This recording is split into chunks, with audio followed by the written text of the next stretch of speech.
Hello, welcome all. আমি রোহিত। আজকে আমরা ক্লাস 8-এর এনসিইআরটির সায়েন্সের চ্যাপ্টার 2 এর থার্ড পার্ট নিয়ে আলোচনা করব। আমরা আজকে শুরু করব অ্যাক্টিভিটি 2.6 থেকে। কি হয়েছে এখানে? A group of students studying in grade 8 performed activities 2.4 and 2.5। একটা গ্রুপ, স্টুডেন্টের একটা গ্রুপ যারা গ্রেড 8-এর যারা পড়ছে বা ক্লাস 8-এ যারা পড়ছে তারা অ্যাক্টিভিটি 2.4 এবং 2.5টা পারফর্ম করেছে। And they also collected informations from the library and internet. এবং তারা কিছু কিছু ইনফরমেশন কালেক্ট করেছে লাইব্রেরি থেকে এবং ইন্টারনেট থেকে। They recorded the data obtained after observing pond water in table 2.1 and the data obtained after observing soil suspension in table 2.2. তারা internet এবং লাইব্রেরি থেকে যে ডাটাগুলো কালেক্ট করেছে তার মধ্যে টেবিল 2.1-এর মধ্যে ডাটাগুলো হচ্ছে organism present in pond water, অর্থাৎ 2.4 অ্যাক্টিভিটির মধ্যে যে পন্ড ওয়াটারটার নিয়ে তারা যে অ্যাক্টিভিটিটা করেছিল সেখান থেকে যে ডাটাগুলো হয়েছে সেটা 2.1-এ কালেক্ট করেছে। এবং 2.2-এর মধ্যে organisms present in soil suspension, তারা যে সয়েল সাসপেনশন থেকে যে ডাটাগুলো পেয়েছিল সেগুলো 2.2-তে কালেক্ট করে রেখেছে।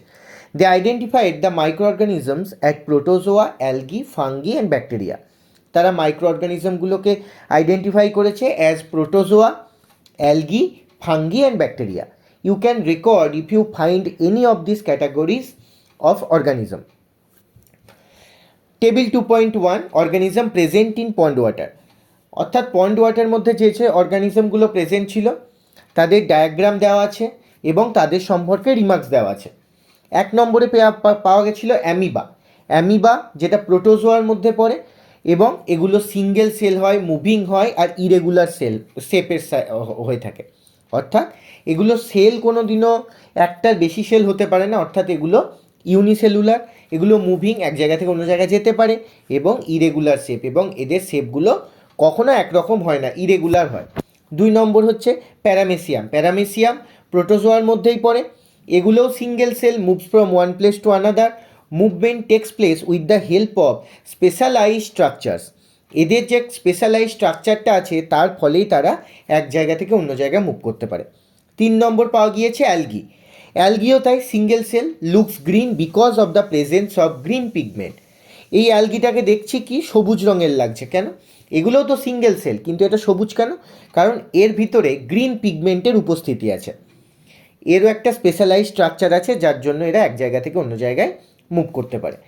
এবার organism present in soil suspension, অর্থাৎ সয়েল সাসপেনশনের মধ্যে যে অর্গানিজমগুলো ছিল তাদের ডায়াগ্রাম দেখব এবং তাদের সম্বন্ধেও কিছু রিমার্কস দেখব।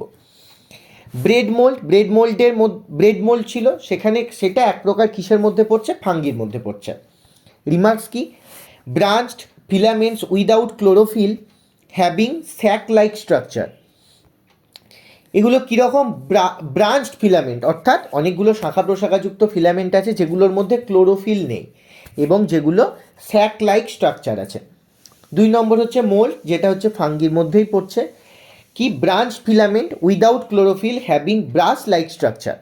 এটাও তাই ব্রাঞ্চ ফিলামেন্ট, ক্লোরোফিল নেই এবং এদের স্ট্রাকচারটা কীরকম যদি দেখি অনেকটা ব্রাশের মতো দেখতে। 3 নম্বর পেলাম অ্যালগি হচ্ছে স্পেরিক্যাল, প্রেজেন্স অফ ক্লোরোফিল আর গ্রিন পিগমেন্ট। এগুলোকে স্পেরিক্যাল, এগুলো কেমন স্পেরিক্যাল না? এগুলো গ্রিন, ক্লোরোফিল আছে, প্রেজেন্স অফ ক্লোরোফিল, অর্থাৎ ক্লোরোফিল উপস্থিত আছে এবং যেই ক্লোরোফিলটা হচ্ছে একটা গ্রিন পিগমেন্ট। ব্যাকটেরিয়ার বিভিন্ন শেপ দেখেছি, spherical, comma shape, spiral or rod shape, one long hair like structure and many small hair like projection around the cell. অর্থাৎ যে ব্যাকটেরিয়াগুলো দেখলাম, ব্যাকটেরিয়ার বিভিন্ন শেপ দেখতে পেলাম, স্পেরিক্যাল দেখেছি, কমা দেখেছি, স্পাইরাল দেখেছি বা রড শেপ দেখেছি, একটা বড় লং হেয়ার লাইক হেয়ার দেখেছি, হেয়ার লাইক স্ট্রাকচার দেখেছি, আবার অনেকগুলো স্মল হেয়ার লাইক স্ট্রাকচারও আমরা দেখতে পেয়েছি সেলের মধ্যে। Did you also observe any of this micro organisms or something different? তুমিও কি এরকম কিছু কিছু জিনিস দেখেছো যেগুলো এরকমই মাইক্রো অর্গানিজম অথবা এর থেকে কিছু আলাদা? Record in your notebook and discuss in your class. যদি দেখে থাকো সেগুলো নিজের নোটবুকে রেকর্ড করো এবং ক্লাসের মধ্যে সেগুলো নিয়ে আলোচনা করো। In table 2.1 and 2.2 you have identified a variety of microorganisms. They are everywhere. we can only see them with a microscope. অনেক মাইক্রো অর্গানিজম বিভিন্ন দিকে ছড়িয়ে ছিটিয়ে আছে এবং শুধুমাত্র আমরা সেগুলোকে কি না মাইক্রোস্কোপের মাধ্যমেই দেখতে পাবো। মাইক্রোস্কোপ কি আগেই পড়েছি, আর device that magnifies them 100 to 400 time. একটা ডিভাইস যেটা তাদের অর্থাৎ মাইক্রো অর্গানিজমগুলোকে 100 থেকে 400 গুণ বড় করে দেখায়। Though micro organisms are small in size, they play an important role in our lives. যদিও মাইক্রো অর্গানিজমগুলো সাইজে খুব ছোট, কিন্তু তারা আমাদের জীবন একটা গুরুত্বপূর্ণ প্রভাব বিস্তার করে থাকে। Ever heard of viruses are microscopic and acellular. ভাইরাসগুলো কি হয়, মাইক্রোস্কোপিক হয় এবং অ্যাসেলুলার হয়। Viruses multiply when they enter a living cell. ভাইরাসগুলো কী করে, মাল্টিপ্লাই করে। যখন একটা লিভিং সেলের মধ্যে কোনো ভাইরাস ঢোকে, মাল্টিপ্লাই করে, একটা থেকে দুটো, দুটো থেকে তিনটে, তিনটা থেকে চারটে, এভাবে মাল্টিপ্লাই করে। লিভিং সেল, অবশ্যই তাদের মাল্টিপ্লিকেশনের জন্য লিভিং সেলের প্রয়োজন। তারা বাতাসে বা বাইরে কোনো দিনও মাল্টিপ্লাই করতে পারে না নিজেদের। They may infect plants, animals or bacterial cell and may cause a disease. তারা প্ল্যান্ট সেলকে ইনফেক্ট করতে পারে, অ্যানিমাল সেলকে, এমনকি ব্যাকটেরিয়াল সেলকেও ইনফেক্ট করতে পারে, এবং যার মাধ্যমে তারা অনেক রোগও সৃষ্টি করে। How are we connected to microbes? আমরা মাইক্রোবসের সাথে কিভাবে connected? Can we find micro organism in other places two? Micro organism কি অন্যান্য জায়গায় পাওয়া যায়? Let us have a discussion. Have you ever seen a lemon, tomato, orange or any other food items rot after being left outside for some time? তুমি কি কোনো সময় দেখেছো লেমন বা টমেটো বা অরেঞ্জ বা যে কোনো রকমের খাবার যখন তুমি অনেকটা সময় ধরে বাইরে রেখে দাও, সেটা কি হয়, পচে যায়। ইপিএস, যদি তুমি দেখে থাকো, you may have noticed a powdery or cotton like growth on them. তাহলে দেখবে যখন বিশেষ করে পাউরুটি খারাপ হয়ে যায়, ব্রেড খারাপ হয়ে যায়, অথবা কোনো খাবার জিনিস খারাপ হয়ে যায়, তার উপরে কি হয়, একটা হালকা পাউডারি বা কটন তুলোর মতো একটা সাদা সাদা কিছু গ্রোথ নেয়। This happens because they have been infected by microbes. তাহলে এই যে এই জিনিসটা হচ্ছে, সাদা সাদা তুলোর মতো জিনিস তৈরি হচ্ছে, যেটা জিনিসটা আস্তে আস্তে নষ্ট হয়ে যাওয়ার ফলে তৈরি হচ্ছে, এগুলোকে আমরা কি বলবো তখন, এটা মাইক্রোবসের দ্বারা ইনফেক্টেড হয়েছে। But where did this microbes come from? কিন্তু কোথা থেকে মাইক্রোবসগুলো আসে? How did they come in contact with the food? কীভাবেই বা তারা এই খাবারগুলোর সাথে কন্ট্যাক্টে আসে? This happens because micro organism can be found everywhere. এটা কেন হয়? কারণ মাইক্রো অর্গানিজমকে সব জায়গায় দেখা যায়। Be it in water, soil, air or even in some food items. এটা জলেও দেখা যায়, মাটিতেও দেখা যায়, বাতাসেও দেখা যায়, এমনকি কিছু কিছু খাবারেও দেখা যায়। You can use a foldscope or microscope to explore surfaces of leaves, stems, root or any part to see them. তাহলে কি, একটা মাইক্রোস্কোপ বা ফোল্ডস্কোপ নেওয়া যেতে পারে, দিয়ে সেগুলোকে কি করা যেতে পারে, এই মাইক্রোস্কোপ ফোল্ডস্কোপের তলায় কি করতে পারে না, কোনো লিভের সারফেস, লিপচি মানে পাতা, স্টেম, রুট, যে কোনো কিছু সারফেস নিয়ে আমরা দেখতে পারি। Like plants and animals, micro organism also show their diversity. Plant এবং অ্যানিমালসের মতো মাইক্রো অর্গানিজম তাদেরও গ্রেট ডাইভার্সিটি দেখায়। Some of them can even be found in extreme climatic conditions such as hot water spring and snow cold zones as well as in moderate temperature. তাহলে তারা প্রচণ্ড গরম সেখানেও থাকতে পারে, আবার প্রচণ্ড ঠান্ডা বরফের মতো সেখানেও থাকতে পারে, আবার কি মডারেট টেম্পারেচারও তো থাকে। You already know some of this organism live inside our bodies. আমরা আগেই পড়ে এসেছি, এদেরই মধ্যে আবার কিছু কিছু অর্গানিজম আমাদের বডির ভেতরেও আছে, specially in our gut. You have studied in chapter life process in animals in curiosity grade 7 that our intestine has many bacteria that help in digestion. আমরা ক্লাস 7-এ পড়েছি আমাদের যে ইন্টেস্টাইন আছে বডিতে, সেই ইন্টেস্টাইনের মধ্যে অনেকগুলো ব্যাকটেরিয়া থাকে, যে ব্যাকটেরিয়াগুলো কী করেন, আমাদের ডাইজেশনে সাহায্য করে। Like plant and animals, micro organism vary in shape, size and structure. Plant এবং অ্যানিম্যালের মতো মাইক্রো অর্গানিজমগুলো তাদের শেপ, সাইজ এবং স্ট্রাকচারে ভ্যারি করে, আলাদা আলাদা রকম হয়ে থাকে। In table 2.1 and 2.2 you would have observe micro organisms of different shapes. আমরা অনেকগুলো শেপের মাইক্রো অর্গানিজম দেখেছি, স্পেরিক্যাল শেপ দেখেছি, রড শেপ দেখেছি, ইরেগুলার দেখেছি।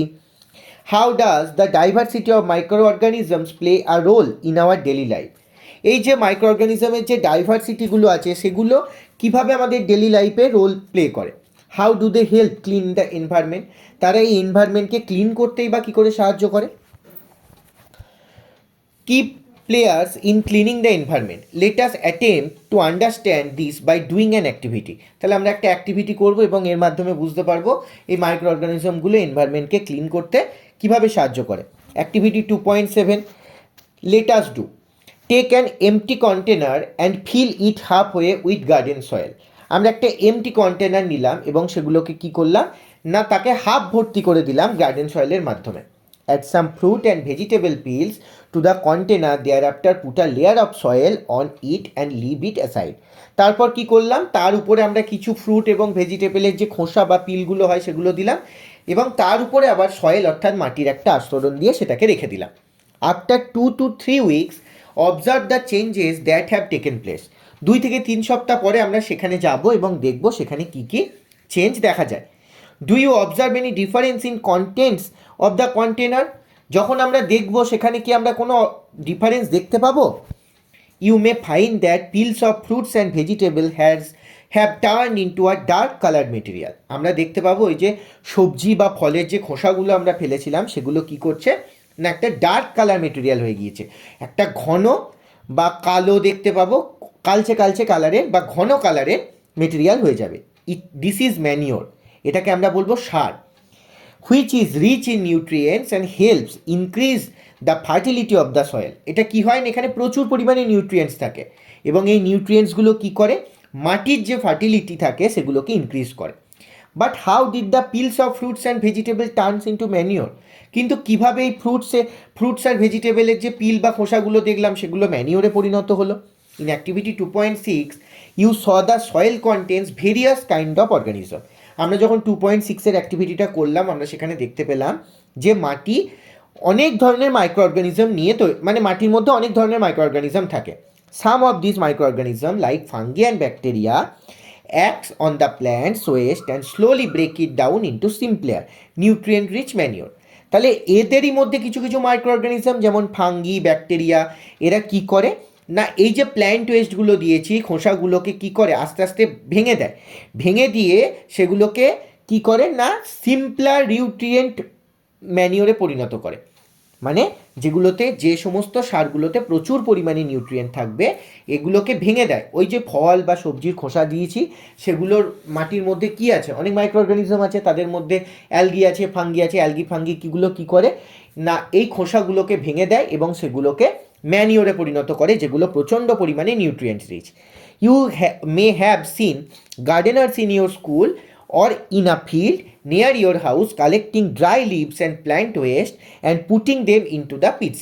আমরা কি করি দেখতে পাই যে আমাদের ধরো বাড়ির বাগানের বিভিন্ন মানে পাতাগুলো যেগুলো শুকনো পাতা পড়ে থাকে অথবা পার্কের গার্ডেনের যে শুকনো পাতাগুলো পড়ে থাকে সেগুলো কি করে গার্ডেনাররা বা আমরা কি করি সেগুলোকে কালেক্ট করি এবং সেগুলোকে কালেক্ট করার পর সেগুলোকে একটা পিটের মধ্যে রাখা হয়। Do you understand why they do this, তুমি কি কোনো সময় ভেবে দেখেছো এরা কেন এটা করে। This is to make natural manure, এটা করাই হয় কারণ এর মাধ্যমে আমরা কি পাবো ন্যাচারাল ম্যানিওর পাবো। ওই যে বললাম মাটির মধ্যে কি থাকে যে ব্যাকটেরিয়াগুলো থাকে অ্যালগি ফাঙ্গি এগুলোকে কি করবে না সিম্পলার নিউট্রিয়েন্ট রিচ ম্যানিওরে ভেঙে দেবে যার ফলে আমরা ন্যাচারাল ম্যানিওর পাবো। Our scientific heritage, ancient Indian texts particularly in the Vedas have reference of the word krimi which means different tiny entities including দৃশ্যা যেটাকে আমরা বলি ভিজিবল অ্যান্ড অদৃশ্যা যেটা হচ্ছে ইনভিজিবল। তাহলে আমরা কি পেয়েছি না আমাদের যে সংস্কৃত টেক্সটগুলো আছে যার মধ্যে বেদ সেখানে একটা কৃমি নামক একটা ওয়ার্ড পেয়েছি যার মাধ্যমে আমরা এই কৃমি ওয়ার্ডেরগুলোর মাধ্যমে যেগুলো ভিজিবল মানে দৃশ্য যেগুলোকে দেখা যায় সেগুলো এবং যেগুলো ইনভিজিবল সেগুলো প্রত্যেকটা টিনি এন্টিটিসকে বোঝায়। Various Vedic text mention there beneficial and harmful effects, বিভিন্ন ভেদিক টেক্সটের মাধ্যমে আমরা তাদের উপকারী এবং যেগুলো ক্ষতিকারক সমস্ত কিছু সম্পর্কেই জানতে পারি। অথর্ববেদা অলসো রেফার্স টু কৃমি, অথর্ববেদার মধ্যেও আমরা কৃমি সম্বন্ধে জানতে পারি। If you look around carefully you might see decaying plants and fallen leaves stored in containers or lying in garden disappear after some time from the surrounding. আমরা কি দেখতে পাই না দেখতে পাই যেগুলো ধরো মানে পড়ে যাওয়া পাতা বা যেগুলো খারাপ হয়ে যাওয়া জিনিস সেগুলোকে কি করা হয় না গার্ডেনের মধ্যে পড়ে থাকে, লাইং অন দ্য গার্ডেনের চারপাশে পড়ে থাকে এবং কিছু সময় পর সেগুলো সারাউন্ডিং থেকে কি হয়ে যায় না ডিসঅ্যাপিয়ার করে যায়। This is because micro organism break down and turn them into simpler substance rich in nutrients. তাহলে ওই যে পচা পাতাগুলো পড়ে থাকছে ওগুলো কি হচ্ছে, ওগুলো সয়েল থেকে যে মাইক্রো অর্গানিজমগুলো আছে সেগুলো কি করছে, ওগুলোকে ব্রেক ডাউন করে দিচ্ছে এবং সেগুলোকে ব্রেক ডাউন করে সিম্পলার সাবস্টেন্স যেগুলো রিচ ইন নিউট্রিয়েন্টস অর্থাৎ ম্যানিওরে পরিণত করে দিচ্ছে। This nutrients go back to the soil and help plants to grow better. এই নিউট্রিয়েন্টসগুলো কি হচ্ছে না ম্যানিওর হিসাবে মাটিতে জমা হচ্ছে, যেগুলো গাছকে প্রচুর পরিমাণ নিউট্রিয়েন্ট দিচ্ছে, যার ফলে তারা বেড়ে উঠছে। Microorganisms also decomposes body of dead animals. যে ডেড অ্যানিমালসগুলো হয় তাদেরও তো বডি, তুমি যদি মাটির নিচে কোনো অ্যানিম্যালের বডি পুঁতে রেখে দাও কিছু বছর পরে বা কিছু সময় পরে সেটা কি হয়ে যাবে, ডিকম্পোজ হয়ে যাবে। কারা করে না এই মাইক্রো অর্গানিজম করে। So microbes help recycle the waste and return important nutrients to nature. ওয়েস্টগুলোকে রিসাইকেল করছে এবং যে ইম্পর্টেন্ট নিউট্রিয়েন্টসগুলো আছে সেগুলো আবার নেচারে ফিরিয়ে দিচ্ছে। Manure formation occurs at optimal temperature and appropriate moisture level. Manure ফরমেশনটা কখন হয় না একটা নির্দিষ্ট টেম্পারেচারে হবে এবং ময়েশ্চার লেভেলও যখন অ্যাপ্রোপ্রিয়েট থাকবে সেই সমস্ত মাইক্রো অর্গানিজমগুলোর ব্রেকডাউনের জন্য। Isn't interesting? এটা ইন্টারেস্টিং না? By now you must have understood that bacteria and some fungi are types of micro organisms that play an important role in our lives.